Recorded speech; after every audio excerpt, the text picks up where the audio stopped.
Hello folks, in this video I'd like to show you how you can efficiently copy questions in openOchem.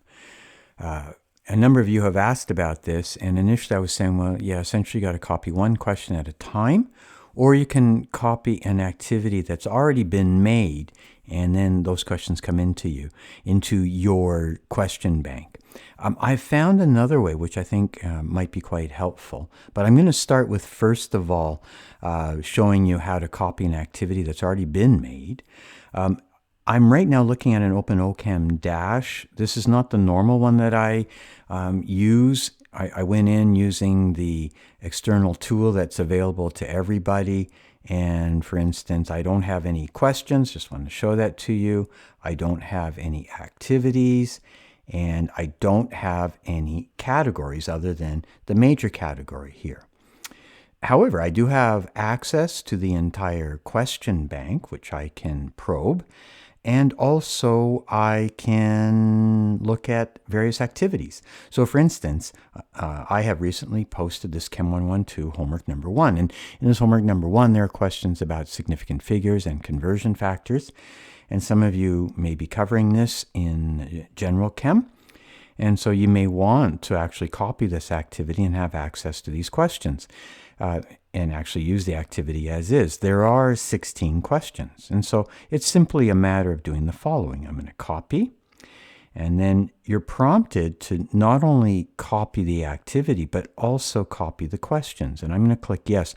By the way, click yes once and then be patient. If you click it more than once, you might duplicate the questions, which is a bit of a pain. So I click once. Just wait, it will go through. Okay, so under my activities, I now own an activity, which is great. But further, I actually own now some questions. And here are the 16 questions. And note, it's helpful. They say copy. And so copy of a particular question with a particular name. Of course, you can change that, make them your own. Now you can edit these questions because they're in your database, for instance. Okay, so that's one thing. I also want to show you that it's automatically created a new category. So here's a category, Chem 112 homework number 1, which I think is actually really, really helpful. So here's the other thing you can do, and I think this is pretty cool. What we're going to do is make a new activity. So new activity, simple quiz, and the reason why you're making this new activity is to explore questions and make new categories. So for instance, let us say that you want to make a category related to more questions related to significant figures. You saw the couple of questions I had in that quiz and you think, no, I want more. I want to have a larger pool of questions related to significant figures. So I'm going to call this right now just sig figs. And by the way, that will be, in a sense, the title of the category that you're making. And you can decide where that subcategory is going to go. Right now, it's just going to go on the major. But if you thought it should go under this homework or a different category that you've created, you can do that now, or you can do it later. But just note that this will be the name of the category.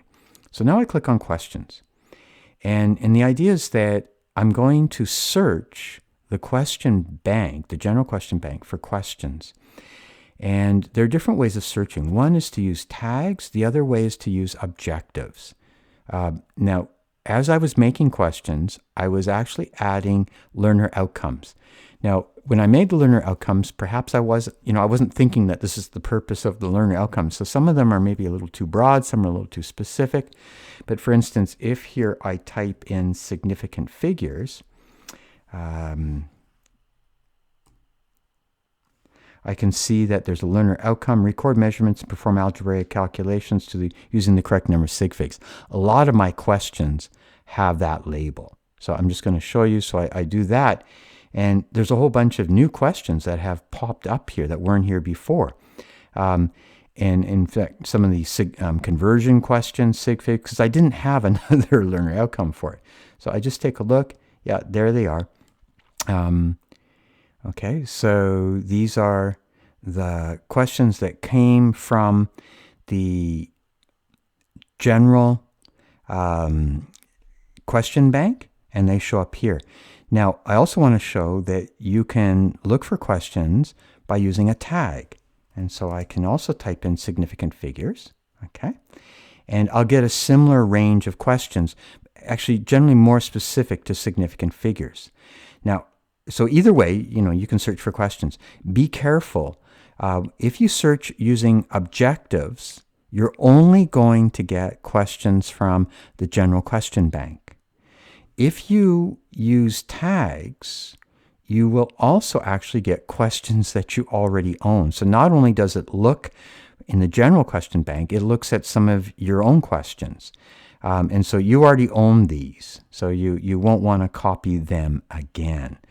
And so, in fact, what might be better generally is if you can use the learner objectives. So I'm going to, once again, type in significant figures, if you can find a question related to the appropriate significant figure. And if you're kind of wondering what languaging I used, I might be able to help you with that. Okay, so all of these questions are in the general question bank. I don't currently own them, and I can see sort of by title what they're about. So for the purpose of demonstration, I'm going to, for instance, say, okay, I like these questions, or I think I might like these questions. And so let's now add them. So add the selected to the quiz. And then I'm going to go back and, okay, so there's some sig fig questions right here. Okay. So I'm going to add those to my so-called quiz. Oh, and then there are a bunch of sig fig questions here. In fact, they look, well, almost all of them are sig fig. So I'm going to do this and then take those guys away and add them. And then here, I don't want these guys because they're conversion type problems, and I'm making a category with sig figs only. Okay, and then I add that. Okay, so here I have 18 other questions related to significant figures. Now, you might say, well, maybe I don't want all of those. So what you can do is actually preview the question. So I click on here, it's going to preview the question, see if you like it. If you don't like it, you can remove it. So it's a really nice way of surveying these various questions. So let us say, just for example, I want the first 5. Okay, so I'm going to delete most of these. I only want the first 5 of those questions. And at this stage, I'm looking, let's see, general. I've got a title. That's good enough. I don't really need to fill anything else here. I have chosen those 5 questions. So now I'm going to save. Okay, and then at this point, I'm going to look at my activities, and I can see, oh, I've made this activity called sig figs. Well, that's fine, but nothing else has really changed. So for instance, if I look at my questions, I still have only 16 questions. That's fine. If I look at my categories, I can see that I still have just that one category. However, if I now come back to my activities, and I think this is so cool, and then I copy this activity. And do I want to copy the questions? Yes, I do. Okay. So I did this not so much because I wanted to make the quiz, but not immediately, but because I wanted this copy of sig fig questions. So what has this done? Well, now my questions, I have 21 questions. And my categories, great, I have another category called sig figs.